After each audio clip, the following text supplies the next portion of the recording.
అందరికీ శుభోదయం. నా పేరు రెహాన్. నేను 5వ తరగతి చదువుతున్న విద్యార్థిని. ఈరోజు నేను సమస్కృతి గురించి చెప్పబోతున్నాను. నది ఒడ్డున నేరేడు చెట్టు పైన కోతి ఉండేది. కోతి నేరేడు పండు తింటూ నదిలో ఉన్న ముసలికి కూడా ఇచ్చేది.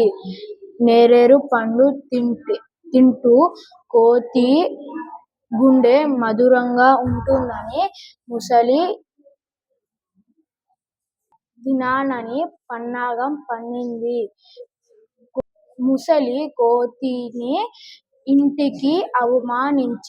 ఇంటికి పిలిచింది.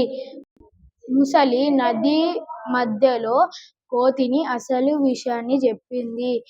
కోతి భయపడకుండా తన తెలివిని ఉపయోగించింది. నేను నా గుండెని చెట్టుపైనే వదిలేసి వచ్చాను. వెనక్కి వెళ్ళి తీసుకొద్దామని అన్నది. కోతి ముసలి నుంచి తన ప్రాణాలు కాపాడుకుంది. నీతి: మనం ఎలాంటి ఆపదలో అయినా మన తెలివిని ఉపయోగించి ప్రాణాలు కాపాడుకోవాలి. ధన్యవాదాలు.